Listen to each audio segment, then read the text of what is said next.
So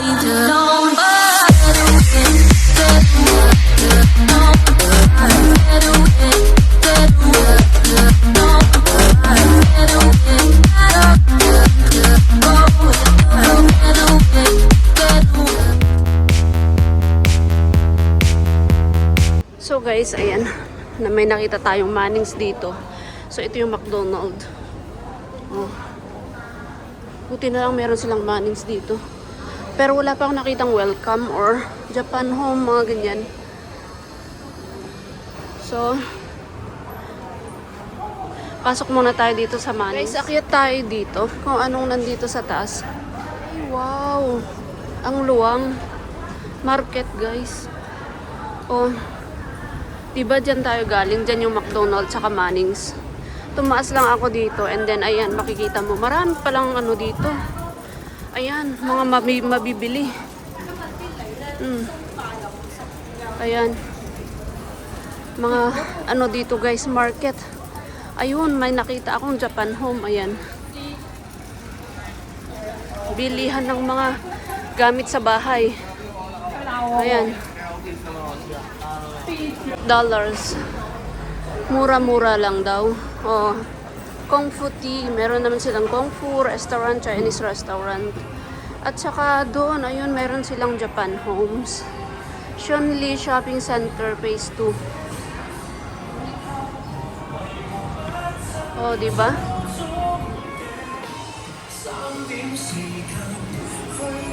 Oh guys, here's the Japan Home.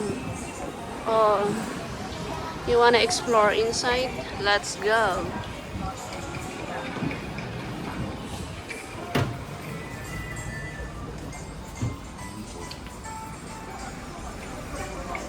Tumingin lang naman tayo sa loob. And then, ayan, maluwang pala talaga dito. Oh, next shop nila is Smart. Take Me Home. Ayan, mga ano din. Biscuit, mga ganyan. So, meron silang restaurant dito. Chinese restaurant. Ayan. Choi Hing Lao. And then, Shunli Dispensary.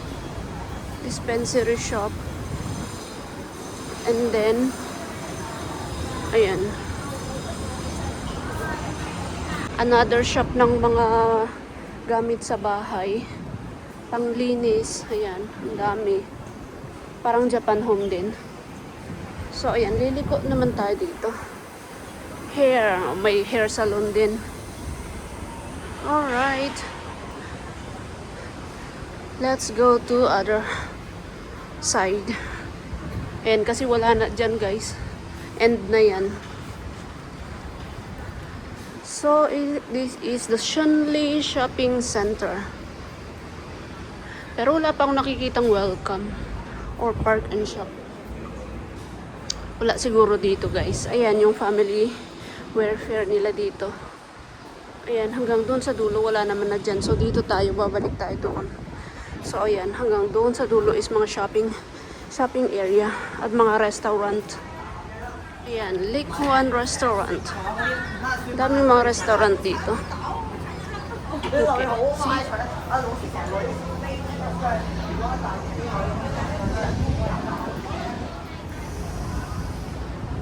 Taste of love. What kind of taste of love? Taste of love. It means siguro masasarap na pag-ibig. Masasarap yung tinda nila. Kaya taste of love. Oh, pabilihan naman ng damit, sapatos. Dito naman dispensary. Another dispensary. O meron din silang 759. Oh. Meron pala silang park and shop pero hindi ko pa nakikita. Maybe somewhere here. Meron din silang Thai restaurant. Thai restaurant.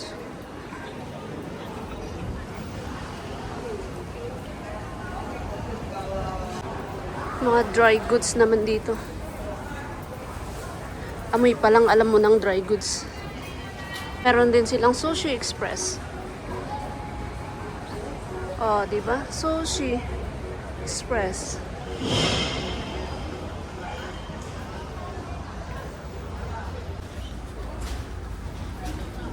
Ayan, so ito na yung last, guys. Dry, mga dry foods.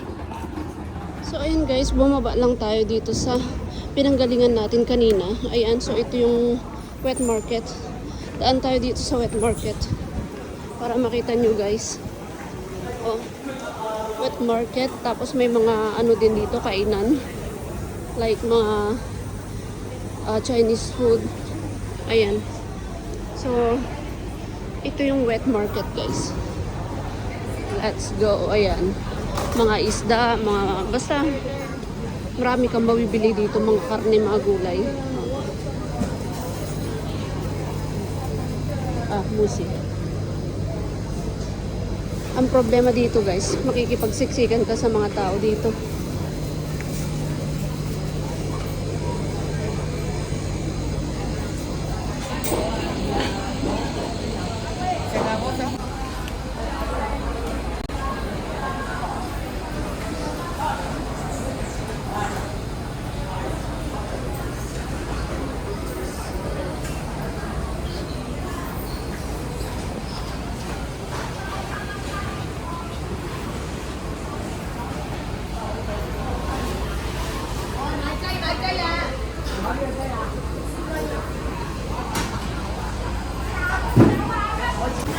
So guys, lalabas na ako dito sa market kasi ang daming tao. Ayan. Baba na ako dito, guys. Ang hirap makipagsiksikan sa sa maraming tao, tapos baka pag mabangga pa sila, magagalit sila. Kaya ayan, bumaba na ako dito, guys. Upo muna tayo dito. Guys, sa kabila naman tayo dadaan. Sa kabilang road kasi diyan tayo dumaan, dito naman tayo sa kabilang road. So, walang dito, walang stoplight. Titignan lang natin kung may sasakyan o wala. Ayan. So, walang sasakyan, takbo. Ayan. Susundan lang natin tong daan hanggang doon sa dulo. Sa stop bus naman doon sa kabila kasi doon natin pick upin si Sophie. Time na para mag-pick up kay Sophie, so maglalakad na ako. Pabalik doon, guys. Alright, kung maalala nyo kanina, yan yung dinaanan natin. Doon tayo dumaan hanggang doon sa market. Dito naman tayo ngayon sa kabila. Explore, explore.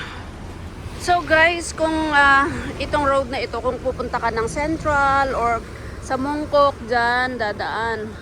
Pero pabalik kasi tayo ng bahay. So, hindi ko lang alam kung anong papunta doon. Kasi hindi ko pa alam kung ano yung dulo dito. Ang alam ko lang is hanggang diyan sa terminal. So, ayan. Medyo mahangin. Hindi naman siya masyadong mainit. So, okay lang yung panahon. Maglakad-lakad. Oh, itong nakikita ko dito. Ayan. Bangin yan, bangin. Tapos, so, doon sa taas, building. Oh. So, ang nilalakad natin, andito tayo sa Leon Road. Ayan, 32. Okay. Nadaanan din na natin to kanina, pero doon nga tayo sa kabila. Si Uncle, nag-aatang siya.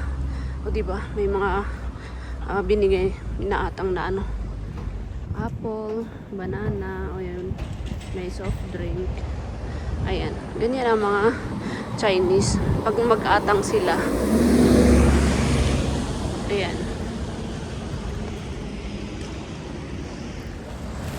Ayan guys, sa ating pag-explore, marami tayong nakita. Like Japan Home, McDonald's, Mannings, ayan. Marami tayong nakita doon sa market. At nakita rin natin yung wet market. Ayan, pero wala pa akong nakitang welcome. Siguro somewhere, pero hindi ko lang alam. Wala pa akong nakita. So ayan, ngayon naman pabalik tayo dyan sa bus stop. Aantayin natin si Sophie kasi alas 3 na. Maya-maya parating na din siya. So ayan, naglalakad ako diyan, ako galing doon. O di ba pagka ganitong panahon, masarap maglakad-lakad. Hindi hindi ka magrereklamo na mainit. Kahit na may init, pero okay lang kasi yung hangin naman is malamig. O, diba? Ayan. Guys, dito yung stop ng bus bago yung terminal. Onyat House. Ayan, kung makikita nyo. Ayan, yung mga number na mag-i-stop dito, guys. Tapos, diretso doon sa terminal. Kasi dyan na yung terminal ng bus. So, ayan. Diba? Ang layo ng inikot natin. Oh, ayan na yung 27. So, mag-i-stop yan dito. Ayan, galing ito sa ano guys, sa Mongkok. Doon sa flower market. Ayan.